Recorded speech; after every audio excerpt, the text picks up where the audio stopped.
Right, sure. So, goodness me, 2020 was a hard year for a lot of people. Actually, I think that collectively for the whole world, it was such a hard year. And there was a lot happening, but ironically, 2020 was honestly the best year of my life.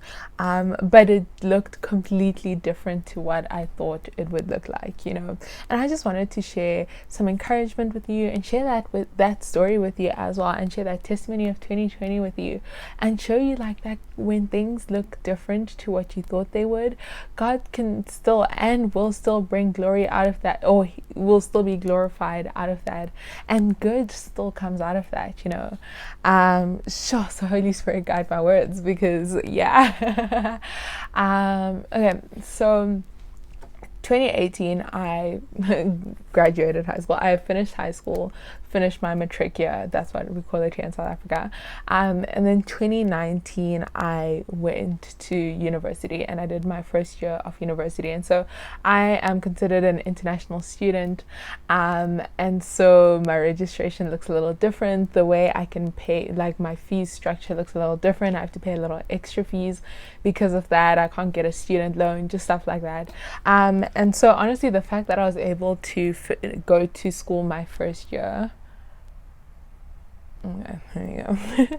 The fact that I was able to go to school my first year was God, because I had to have a late registration because of finances. I think we only paid like 20% of the fees, and usually they require at least like 75% for you to register.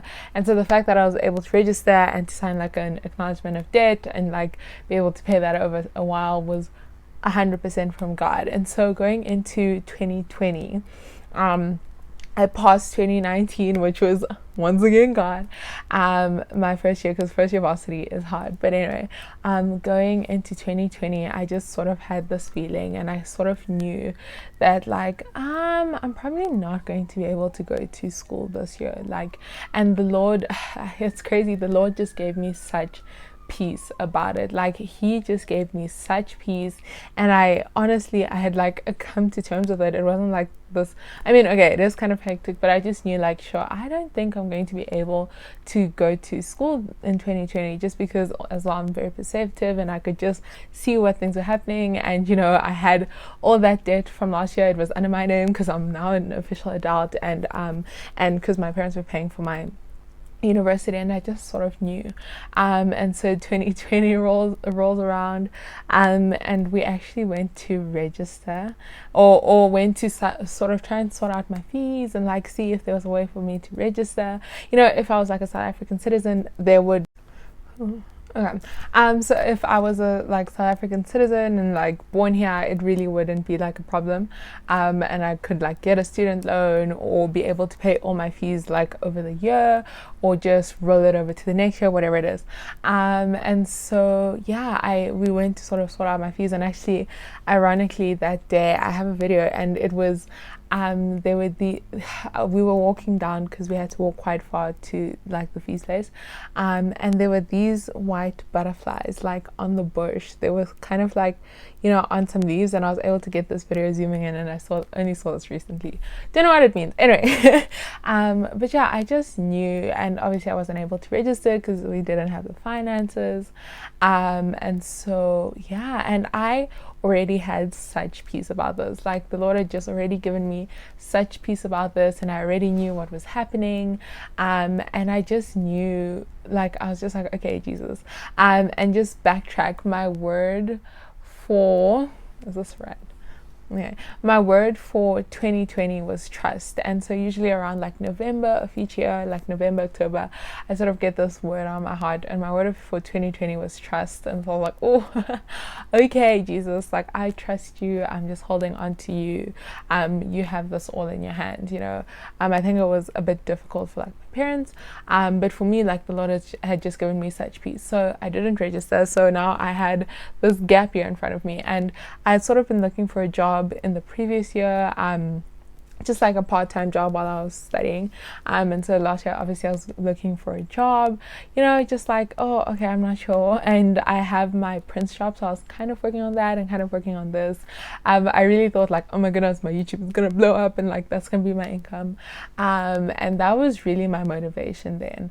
And so yeah, and then probably like 2 weeks after that, it was not more than like 3 weeks after that, was going to church. I actually wasn't supposed to be at church that time because my mom had like an early training at church, so I was at church honestly like 2 or like an hour before church started. And I was at church and I bumped into one of my high school teachers at my church, which is so cool. And like, and so I just talked to her, and she was like, oh yeah, so what are you doing? And I was like, I'm like taking a working gap year, but I don't have a job yet. Just like explaining everything to her. She was like, oh, okay, that's cool. She went about her business. And then that, I think it was like a Tuesday, she called me up and she was like, hey Zoe, so listen, I actually am not teaching anymore. I left teaching to join my husband's company and to work with him. And so I've been sort of looking for like an assistant, like an admin assistant, and just like someone to help. Would you be interested in this job? And it's not full-time, it's like part-time once a week, but would you be interested in this job? And so I was like, yes. And so we met up for coffee and just like discussed everything with the job the next day. So the Wednesday we met up for coffee, discussed everything. And then that Friday I started my first day of work. So I was going in once a week. And honestly, my hourly rate was just only God. Like I still only have a matric certificate, and so I should have been paid like minimum wage, but my hourly rate was just so good, and that was only God. I was only going in like 4 or 5 hours every week, and it was something. And so I started off the year without going to school, and then I got this job, and so I was able to get this job and to go into the office and I love admin. One of my spiritual gifts is actually administration, and so I love admin and like organizing things. And so it was a job that I truly enjoyed, and it was in an office environment that I truly enjoyed. And through this job, I learned firstly what a good boss looks like, what a good like work relationship looks like, what good colleagues looks like. It was just such a beautiful work environment, and I'm so grateful for that. So then obviously March rolled around, and this was in February, so my first day of work was the 14th of Feb, Valentine's Day. So cute. And so then I worked probably like a month and a bit, so like 4 or 5 times I went into the office. And then obviously March rolled around and Corona hit, and and we were like stuck at home, and my boss called me and she was like, hey Zoe, okay, so we still want to keep you on, and I'll still send work to you. Obviously your pay will be like halved, but like we still want you to work. And I was like, what? That's amazing, because a lot of people were losing their jobs and they could have let me go, honestly, but oh gosh, that is only God, and so I had a job in the midst of COVID, and so yeah, so lockdown happened, and also what a year to be staying at home. I could have been at school and been in contact with someone who had COVID at the very beginning. I would have been stuck doing online school, and so I was really just so grateful. I was like, okay, Lord, you knew this was happening. None of this was a surprise to you, so I'm just so grateful for you. And so we went through the year, and then around June, when was it? Yeah, was it June? No, I think it was like the end of June-ish, like mid-June, whenever it was, somewhere halfway through the year. Someone was looking for an au pair for a little 1-year-old boy, or he was just short of being 1 year old, a couple of weeks before turning 1 year old, and so I was like, oh, okay, this would be cool. It was through my church. I applied for the job and I got it. I was like, oh, okay. And I'm not gonna lie, it was hard work, and the work environment wasn't the best, but I learned so much through that job, and it only lasted a month. But I learned so much through that job. I was able to get paid. I learned really how to negotiate your salary and how to stand up for yourself, and that like some work environments just aren't for you, you know. And so this year, where I firstly don't have a high school or not, I do have a high school qualification, but I don't have a degree. I was able to get not one but two jobs to get plenty of work experience, and this is in the middle of a pandemic. When people are losing their jobs, I was getting jobs, and I was just like, wow, God, this is only you. And then so that job was probably like, was it July? I think it lasted the whole of July, so my 1 month. And then during this year, I was also able to get counseling. So this was about August, like September. I was able to go in and to just get counseling with someone from my church, and really just work through things. And I think it was so important for my growth, and just to work through things, and to work through like previous things I struggled with, and like previous sins, and just all these things, and the heart issue of a lot of things. And it changed my life. I feel like if you want to go, I think everyone needs counseling. Firstly, actually, let me just say that, and if you have the opportunity to go, you definitely should, and there's nothing wrong with counseling. And I think it's especially important as a Christian to have Christian counseling. And so I was able to get counseling. I was still working my part-time job. I had it throughout the whole year, which is just incredible, and a big thing I was saving for. And one of my goals for 2020 was like mission trips, right? And I was like, oh, okay, Lord, it's coronavirus. It's not happening, but okay, I'm going to trust you. I'm just going to work, and like work with what I've been given. So this was around September. And so when I was working at my au pairing job, around like in July, keep in mind when I was working at the au pairing job, I was also working at my part-time office job, and so I just had this thought. I was like, oh, okay, maybe Lord, it would be cool to, or actually it was the Lord who almost placed it on my heart to do like a fundraising for my varsity, like GoFundMe, whatever it is. Let's see how it goes. That would be pretty cool. And so I even set up the thing, the site, my page or whatever. It wasn't live. Was it live? No. Oh, I have no idea actually, but I set it up. I was like, oh, okay, let's just like see how it goes. I didn't tell anyone about it. Literally didn't tell anyone about it. And it just sort of stayed there. I had set up everything, but I didn't like tell people about it or share the news. Okay. And so I ended at that job. I did my counseling. And then when was it? And so one night, it was sometime in September, I was at Life Group.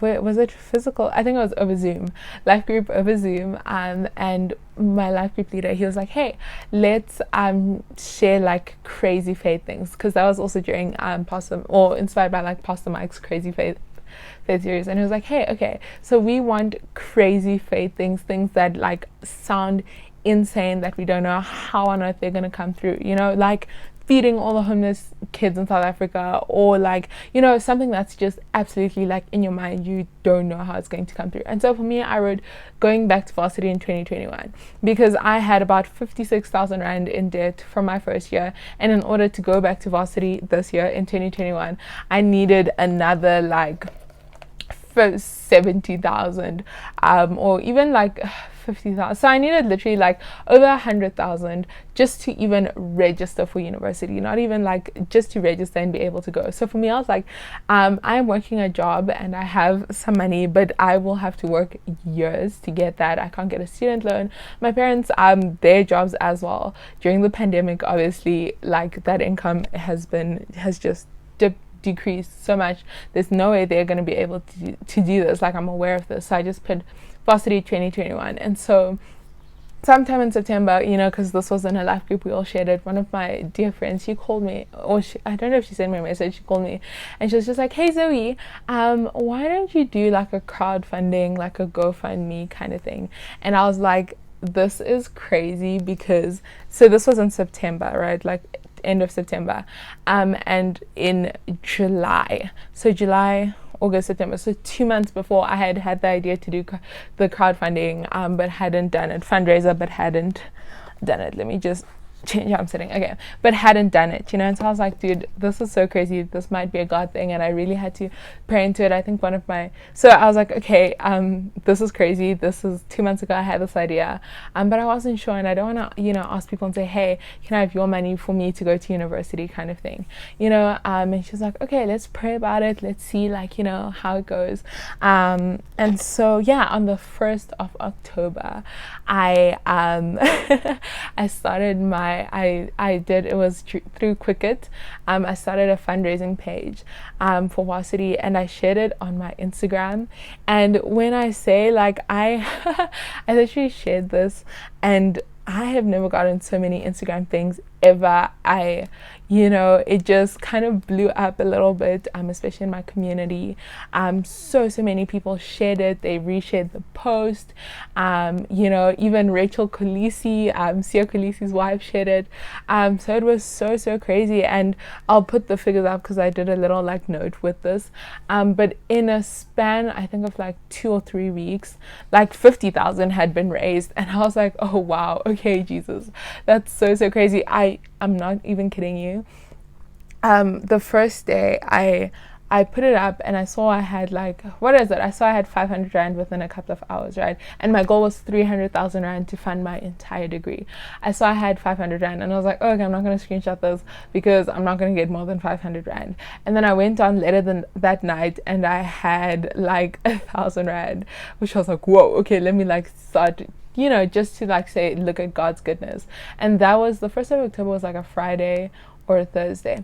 That Sunday, I 13,000 rand had donated, and I think it was just, it was crazy, and it was testament of God's goodness. And I really felt the Lord saying, like, hey, you are in a quote unquote in a foreign land, right? I wasn't born here, but I want to use this community around you to be the ones who fund you. And in a country full of xenophobia, in a country where there's a lot of like things against foreigners, that same country is going to be the country that helps fund your varsity. And so it was just so crazy. It was absolutely insane, and I could just go on about that. And yeah, I mean, the day I started it, I didn't tell anyone I was starting it as well. I just put it out there. Can you see a common theme here? And so I just started it, and my mom got home, and my aunt was gonna call my mom. And my mom came home, and she was like, oh yeah, I need to call your aunt back. And I was like, okay, before you do so, she's probably gonna tell you that I started a varsity fundraiser. And so yeah, it was absolutely crazy, and but above all, it wasn't me, it was God. When I tell you, it could have only been a God thing. And so that was in October, and so yeah, that happened, which was crazy. And there were so many moments as well where I was just like, oh Lord, it's gotten stagnant. Like, I don't know if this is even going to continue. And the Lord reminded me, but Zoe, there's like 50,000 already donated, or there's 40,000 or 30,000 or whatever it is. Like, look at what I've done. And I think it's like 280 something people have donated. When I tell you, thousands and thousands of people viewed my story, and it was entirely a God thing. Couldn't have been me, entirely a God thing, and of God's provision. And so yeah, that was 1st of October I started that. That was all through October. I still had a job, by the way, and so once again, just God. And so in November, was it November? Yeah, my boss let me know, like, hey, we're gonna start going back into the office, and I want to put you more in like we were doing every single week, which I was like, yes, that's amazing, I am so down for that.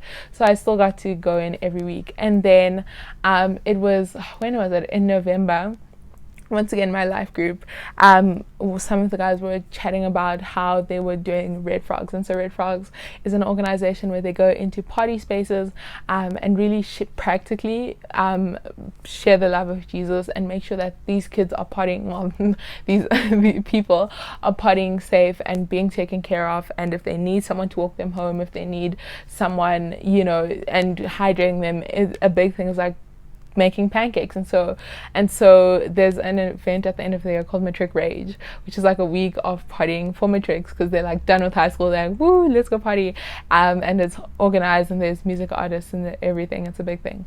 And so they like have pancake pancake bookings, and so these matrix can call and book in for pancakes, and we go and they go and make pancakes for them, and it's just such a beautiful, it honestly is a mission.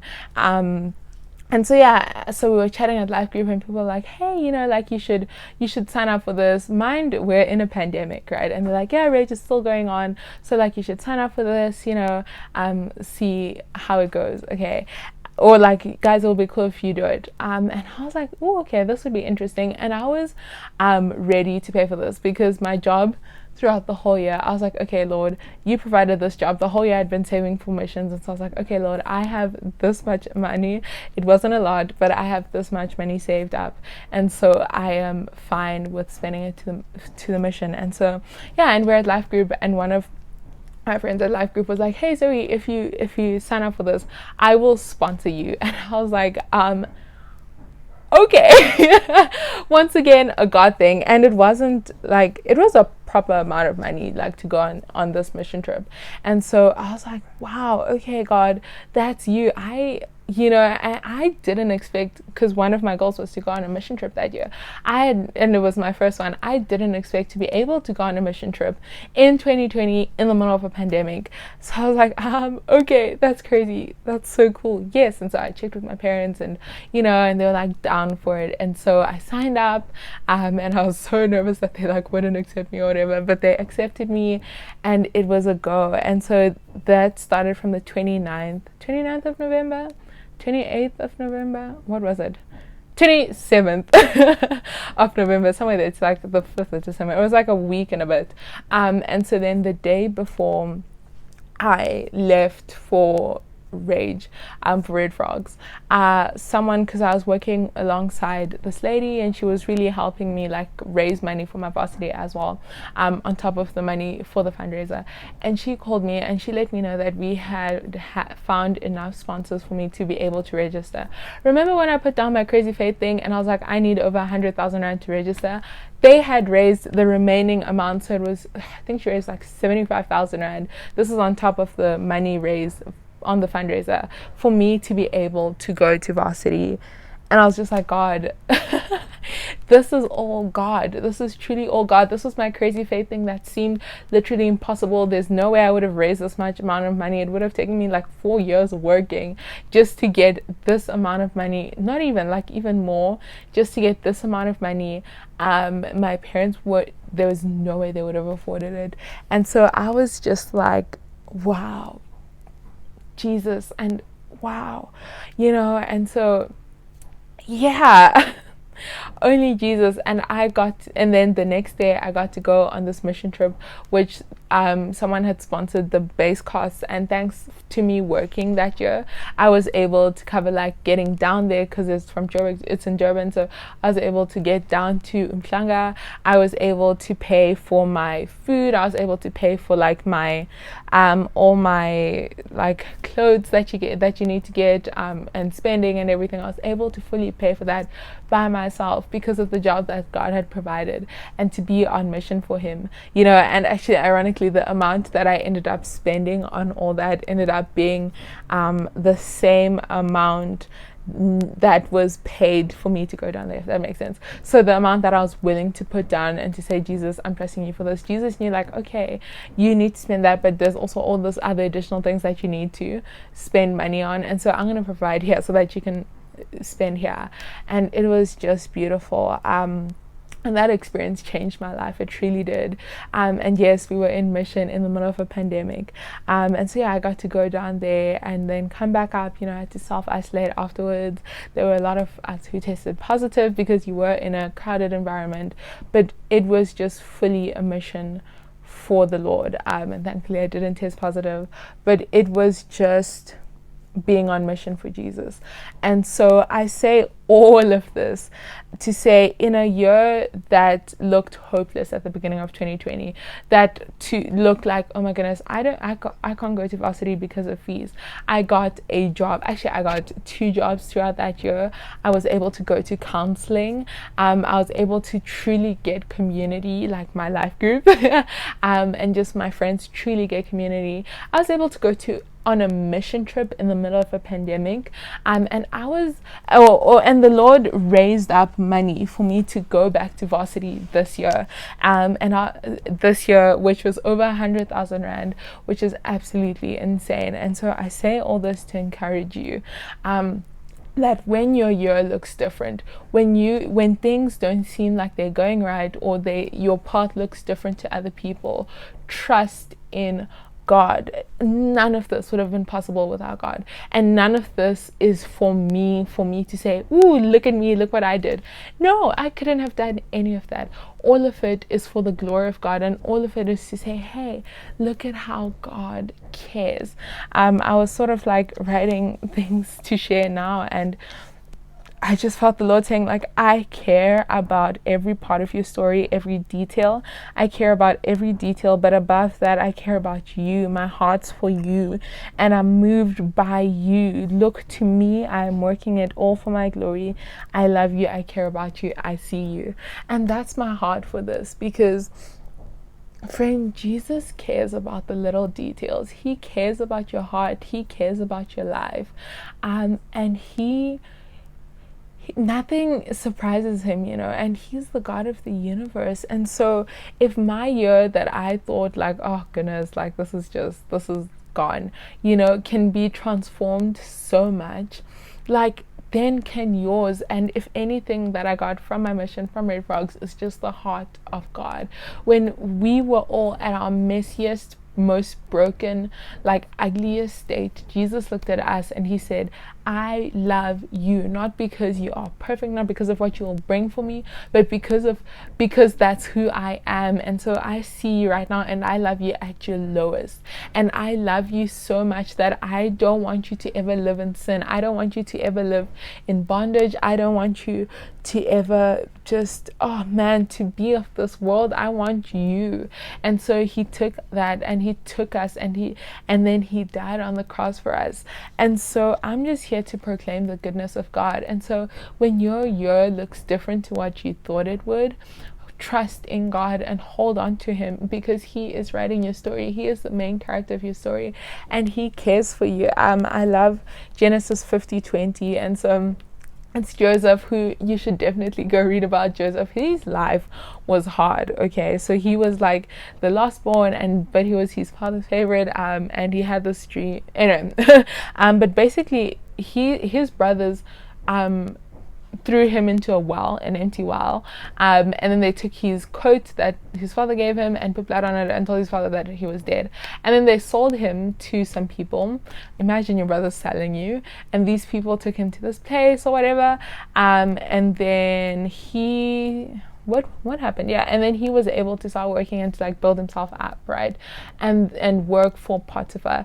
And then Potiphar's wife got like lusted after him, and so then she falsely accused Joseph of like raping her essentially, and so then he was thrown in prison. And then you see, like, his life was hard. He was thrown in prison, he was abandoned by his brothers, he was falsely accused, yet at the end of the story, and when he finally forgives his brothers and he's with his brothers, he says to them, in Genesis 50:20, you intended to harm me, but God intended it for good, to accomplish what is now being done, the saving of many lives. And I love that. But God, you see, your year is looking hard, but God, your year is looking different to what you thought, but God, your life looks hopeless, but God.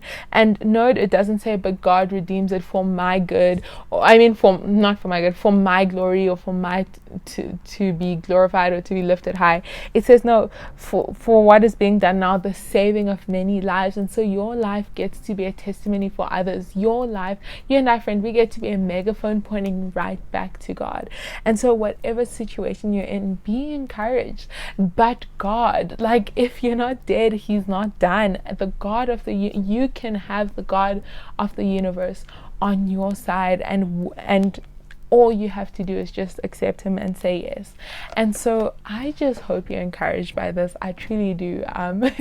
And thank you for getting to the end of this, because this is so long, and I honestly could go into so much detail about my mission trip, about my counseling, about all these things, about the sin I used to live in, But at the end of the day, it's about God, and it's about God's glory, and it's about Him being glorified. And so I hope you're encouraged. Your God is so good. And even like retelling this testimony, in Revelations, I think it's 12:10, it says, "We overcome by the blood of the Lamb and the power of our testimony." And so the Lord has given us our stories so that we can share those and they can point to Him, so that we can share them and they can remind us of His goodness. And so hold on to God, lean into Him, remember Him, remember His goodness, friend. I'm even so encouraged now.